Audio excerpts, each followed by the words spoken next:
Wow. I did not see that coming. Stefanos Tsitsipas comes back, beats Nadal. Epic, epic five-setter. If you got up in the morning and saw this, I set my alarm clock. I got up, got ready for go time, show time. And it was, in the beginning, looked like going to be a routine win for Rafa Nadal. You watch the match, and I talked about it yesterday. I said that Rafa's going to go out there and do what he does against people who have a one-hand backhand who are righties. He's going to take that forehand. He's going to bully you around the court and ask you the question 1,000 times, how many backhands would you like to hit today? And in the beginning, it looked like it was going to be a routine victory for the legend. It looked like he was going to run that play and that it was going to be too much for Tsitsipas to handle, and that he was just going to walk right into the semifinals, which is what he needed to do. He needed that energy if he was going to face Daniel Medvedev, who is a scary animal to play against and is playing very well. And it was an amazing match to watch because you saw Tsitsipas stay calm, but a lot of the commentators, like Brad Gilbert was saying and Patrick McEnroe was saying, he's almost too calm. He's not getting fired up. He's got to do something different. And it looked like nothing different was going to happen. It looked like Rafa was just being Rafa, going to run his play and walk right into the semifinal. And he has done this to so many players, especially, he's done it to everybody, but especially those players who have that one-handed backhand. And then Tsitsipas never panicked. That was some match, Francisco says. What expected to happen? No one expected that to happen, guys. It was shocking to watch because, first of all, you got to give a ton of credit to Tsitsipas. We have been saying as tennis fans for years that, you know what, if the tour is going to be in good shape after the legends leave, that one of these guys has to step up and beat the legends, take it from them on a big match. We don't want the big three to just retire with barely losing to these people. And Tsitsipas has been one of the rare next-gen players who has done it. He did it a couple years ago against Federer in the quarterfinals, and then he went out and got smoked against Nadal. In fact, the last set that they played at the Australian Open was 6-0. Nadal won. He won in 3 sets, easy. Okay, so he was, think about this. Think about being Tsitsipas. You're 6-1 against, or 1-6 against him. You've only won 1 time. You've lost 6 times. Last time you played him, you lost 6-0 on that court, and then you lose the first 2 sets. For him to come back and not panic and to keep fighting, that says a lot about Tsitsipas. That says a lot about Tsitsipas. There's a lot to root for there. And then in the 3rd set, he actually stepped up his game. He got even more offensive. He was crushing backhands. Nadal was giving him that high, heavy backhand. He loved it. He was swinging through the ball, and many times he would end up hitting a big backhand that all of a sudden Nadal left a little short, and then Tsitsipas would run around, start crushing forehands, came to the net beautifully. If you guys, another thing too, that's a kind of like a knock on the next geners is they only come to the net to shake hands. Not so. Tsitsipas used the entire court, came to the net often, and knocked off a lot of great volleys. A very key point, I think it was in the 4th set, where Nadal hit a pretty tough passing shot, and Tsitsipas had an amazing forehand volley. So Tsitsipas turned the match around by doing a couple things. Number one, the backhand stood up fine against the toughest lefty forehand topspin ever in the history of the game. His backhand stood up and was crushing and winning a lot of those cross-court rallies. He ended up being more consistent than Rafa. Rafa, what started to really get him was Rafa would serve some balls in, and Tsitsipas would knock the ball back deep, and Rafa would fall off his forehand. He either leave it. It seems like he just couldn't find that right amount of depth. That's when Rafa's vulnerable, is when his ball is not the right amount of depth. And so he would fall off the forehand and either leave it short or he would hit it just long. Rafa made a lot of uncharacteristic unforced errors. But again, you make those unforced errors when your opponent is bringing it to you, when they're bringing the heat, when they're putting the pressure on you, when they're hitting the ball faster than normal, when they're running down everything. And this is everything that Tsitsipas is doing. So Tsitsipas, passed the backhand test. He passed the fitness test. He passed the defense test. Many times in those longer rallies, which you would always think, okay, that's clearly advantage Rafa. No, Tsitsipas won those longer rallies. Tsitsipas made those extra gets. At the end of the match, the commentators were saying, which you never really hear him say, hey, if it's going 5 sets, Tsitsipas looks like he's going to be the stronger player. How many times have you ever heard that? Like in 5 sets, I'm going against Nadal. That's what the commentators were saying. That's what both Brad Gilbert and Patrick McEnroe, they both agreed. If this goes 5, Tsitsipas is looking stronger. And so he won the fitness category. He won the offense category. He won the defense category. He won the big points. He did it all. A next-genner played a legend and took their best punches and stood up and won. And this is what we've been waiting for. It hurt to watch because I love Rafa. It was hard to watch him be up 2 sets and then lose. Another thing that was really, really interesting is a couple of matches ago, I think it was Darren Cahill said, Rafa has the best overhead ever. He said, I've never seen Rafa miss an overhead.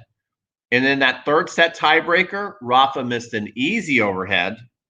And that really was the beginning of the collapse. He missed an overhead. And I bet you Rafa was even shocked. He's probably like, I never miss overheads. And he missed the overhead. Then he missed some forehands. Then he missed another overhead that he was just trying to slice back and play. All of a sudden, it's a different match. Tsitsipas never looked back, fought from beginning to end, never, ever, ever lost his cool. Never lost his cool, kept his composure. Even that last game to win, he won 7-5 in the 5th. That hold was not easy. He had to earn everything. Rafa made him play balls, and Rafa, did his job. He said, okay, if you're going to win this match, young man, you've got to win it. I'm not going to give it to you. And so credit again, even in defeat, Rafa is a warrior. And Tsitsipas had to do what, guys? He had to take a Rafa, I think it was a Rafa forehand or backhand. I think it was a forehand. I know he definitely took a high backhand and crushed it down the line for a winner. Okay, so he finished the match on a backhand smoker down the line. And that was really the story. Anytime a righty who has a one-hander can stand up against Rafa's big topspin forehand to the backhand and go toe-to-toe with that, that's an amazing feat. That's an amazing feat. I'm not a big Nadal fan, but really felt sorry for him. Yeah, so we're on live right now if you're watching the replay, and so I'm just reading the comment there. Go, I'm not a Nadal fan. I am a Nadal fan. I'm a Tsitsipas fan too. That's the thing about tennis that I really love. There's not one player I can think off the top of my head like, oh, I don't like that player. I don't like that person. Tsitsipas, I wanted, as the match went on and I started to go, I want Rafa to win because I just love Rafa, and I wanted to see him get to the finals against Djokovic. That would have been awesome. Another match for the history books.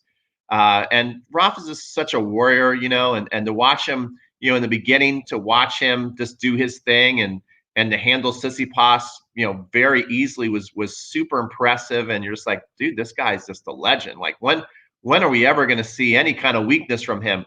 And then the same match, we saw it. We saw the next gen have younger legs, have more pace. That's another thing too. When Rafa is not playing like a superhuman, when he's vulnerable, he can be attacked. And it seems like it gets hard for him to hit winners, because sometimes maybe the RPMs aren't there and the confidence of flattening the ball out isn't there. Rafa has a tough time hitting winners. And so Rafa couldn't go that next gear. And so that was the thing that was frustrating for Rafa, is he couldn't go that next gear. He couldn't hit winners through the court, and he couldn't get Tsitsipas to miss, and Tsitsipas could flatten out the ball. And that was the difference. When Rafa loses, it's usually his opponent, their ability to flatten out the court, and Rafa just can't match that sometimes. Sometimes he can't hit through the court enough to win. I mean, it doesn't happen very often. That's why he has 20 Grand Slams, but that's what happens when he loses. Let's read some other comments. I was heartbroken. Don't want to keep watching the Australian Open anymore. I hear you, and I know it's heartbreaking, but keep watching because Tsitsipas. This is the guys. I love to watch greatness. I never wanted to see Michael Jordan go. I never want to see Federer lose. I was sad when Federer started to lose a little bit. I don't want to watch Rafa start losing. I don't want to watch Djokovic start losing. But I do want to see them, for the good of the game, I want them to start losing some while the next geners are still here. And I want them to lose to the next geners in matches that mean something, to where they're still in really good form. You don't want to see just like Rosewall versus Jimmy Connors a long time ago, where Connors just wiped the floor with Ken Rosewall, and then it was very apparent. Okay, Ken Rosewall's well past his prime. It's just a young kid beating up on an old guy, and it doesn't really mean as much. But this match meant a lot because Rafa was, he just played the French Open and he looked like Superman. He was winning all his matches here pretty easily. He got up 2-0 against this kid. And this kid came back, never gave up, won. He showed that he is a true champion. That's what we want. We want to know that the game is not just being handed off to a scab team, right? That it's being handed off to legit champions. And Tsitsipas is starting to show that he's got potential. You're not a champion until you hold the trophy, but he's got potential to be that champion. Medvedev has gone toe-to-toe with Rafa at the U.S. Open, and I think he's shown a lot that he, can and should be a champion someday. And now the two of them are going to go off in the semifinals, and this could really turn into a great rivalry because, again, stylistically, it's going to be fun to watch. Medvedev's just so quirky, so consistent, such a great mover, so hard to win points against. And Tsitsipas showed us tonight that he can do it all, that he can play offense, he can play defense, he can stay mentally tough and keep his mind. He can come to the net and finish off points. It's going to be a very fun match to watch. And also another thing that doesn't hurt is these guys don't like each other much. Tsitsipas kind of started it off. They played a while ago. I think it was in Indian Wells. I don't know where it was, but they were in a match a while back. And Tsitsipas called him a BS Russian. That's not, you don't do that. That's going way, way past the line there. Okay. So, they start out their rivalry and Tsitsipas went, here's the line. Let me jump way, way across it and say something totally inappropriate. Now, to Tsitsipas's defense, he says he regrets saying that. Okay. So before you start burying Tsitsipas, say you don't like the guy, he was a young kid at the time, and he says, I regret saying that. So he regrets that he said it, but he said it, and they had a little fight. He also said that he called Medvedev a pusher, that he doesn't have a very good game. And, again, I think this is out of frustration because at this point, I believe, I just want to double check, he's 0-3. He's 0-3 against Medvedev. So next match will be wild, says the Tennis Paris Brothers. Always great to see the Tennis Paris Brothers on. I think the next match will be wild. So who are you guys going to pick in the next match? It's time to start looking forward. Let's read some more comments. I think Rafa will still have a chance to win a Grand Slam. Oh, of course, Rafa's not near done. He's not near done. I mean, it was a great, great match. Of course, he's going to have. The French Open's next. That's what's great for Rafa is he got to win the French, do pretty well at the Australian Open. He has the toughest time winning the Australian Open, guys. Don't forget that. This is the tournament he has the toughest time winning. Then they're going to this French Open next, and it's hard to think about him losing on that clay. Time for next gen to move on top three. I can't wait for that. Yeah. So, I think this is going to be a great, great match. Medvedev will take it. He knows what to do against Tsitsipas. So, hey, this is a good revenge tournament for Tsitsipas. Came into tonight 1-6 against Nadal. Got down 2 sets. You would think, okay, trend's going to continue. Pencil Rafa in for the semis. Comes back, figures out a way to win. He's 0-3 against Medvedev. I think you have to call Medvedev the favorite at this point since he's 3-0, since he hasn't had to go through as many physical tests as Tsitsipas, and he looks really, really strong. He's got a game to frustrate anybody and everybody. So you'd have to say and pick Medvedev, but Tsitsipas, I mean, when you can beat Nadal after Nadal's up 2 sets on you, you can beat anybody.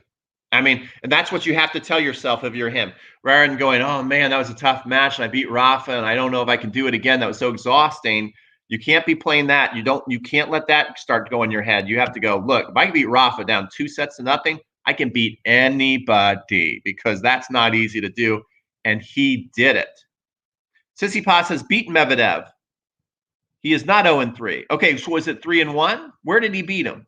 I think you're right. I think it's 3-1. I think it's 3-1. So I think you're right on that. So it should be a great, great match, guys. Looking super forward to it. And yeah, I'm excited for this match. I'm excited for this match. And if I had to pick, I'm going to pick. Guess who I'm going to pick? I'm going to pick Medvedev. Medvedev, I said it. Okay. Oh, it's 1-5. Okay, so I was way off. So it's 1-5. Okay, Tsitsipas has beaten him. He's not 0-3, but he is 1-5 still. That's pretty tough. 1-5. So I'm going to go with Medvedev. I think he's looking better. But here's one thing about Medvedev: he won easily against Rublev, so you got to give him credit for that. But guess what happened? When the match was ending, the match was over, he called for a trainer. He started to cramp. So that could be something. That could be something, guys.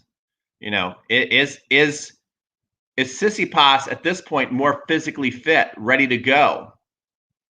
That's a question. If it goes 5, who do you like? The longer the match goes, even though, you know, Medvedev's known for just like running down the court, running, you know, hard to win points against. If it goes longer, 4 or 5 sets, does this favor Tsitsipas? Tsitsipas, I can't remember. Well, no, there was a match or two where Tsitsipas started to break down physically, so I take that back. So they've both done it in the past where they've struggled physically in some matches. So yeah, but tonight he looked very, very fit. So who is your pick? Let me know. We got some great matches coming up. We got Djokovic is going to play the qualifier. I think Djokovic is going to go through there in 3 sets. But as this Australian Open is showing us, there's lots of surprises. And then Osaka is going to play Serena. So that's going to be a great match. I think, you know, Osaka seems to have more firepower. She seems to be fast around the court. Serena obviously is, you know, the greatest ever on the women's side. So, and she's looking really tough. Destroyed Halep. That's got to give her a lot of confidence. So that should be a great match. So we got lots of good stuff ahead, and I'll be coming on and giving my previews and my match reactions. So stay tuned if you like this. If you like this, smash up the like button on your way out. That would really, really make me feel good. If you want to make my day, smash up the like button on your way out. And if you're somebody who plays tennis, I want to give you some free training right now. Go to 7dayservechallenge.com. I call it the 7-day obsession challenge. And you can see what a big, important part the serve is. That was another big thing I thought about the match, is Tsitsipas started to serve stronger and stronger against Nadal. He started to get more and more free points. You know, is that just that he's got a bigger serve? Perhaps. Or is it that Nadal's back? Maybe. Nadal clearly lost his legs by the end. But if you do want some free training, go to 7dayservechallenge.com and sign up. You'll have free 48 hours access to each day. And we're going to start next week. So, and you can even send in your videos and I'll analyze your videos. So definitely do that and sign up, guys. Leave your picks below too, because one thing I think is cool is you can pick who's going to win the tournaments, who's going to win on the men's side, who's going to win on the women's side. You put it down here in writing on YouTube, and then if you're right, you can go and you can show your friends that you picked the winner, and you can brag about it. And if you're wrong, you just don't ever show anybody the post, and no one really knows that you wrote it down. So no big deal. All right, let's read some comments on the way out. Tsitsipas Medvedev can be the match of this tournament. Absolutely. Tsitsipas and Nadal is currently the best match of the year. Agree with that too, Miguel.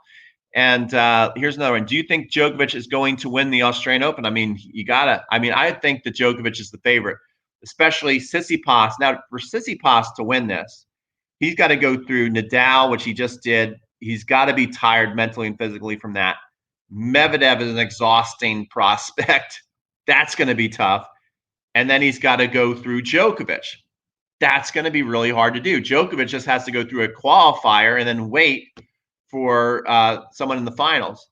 Medvedev could maybe be a little fresher in that he's got to go through Tsitsipas, and if he gets on fire, potentially could go through easy, and then he'll be fresh for Djokovic. So I think if anybody has a chance to upset Djokovic, I would pick Medvedev. I think it's going to be super, super tough, tall ask to ask Tsitsipas to beat Nadal, come back, beat Medvedev, and beat Djokovic. Like if he does that, give him 2 Grand Slam titles. Give him 2 trophies, okay? If he can do that. So that's going to be tough. Agreed. Tsitsipas' serve was key to hanging on the 3rd set. All right. You guys take care. This is a fun time with you guys. I'll be back with more. I'll be back with some previews of the ladies and of the men's semifinals. So we'll be back, guys. Thanks for watching.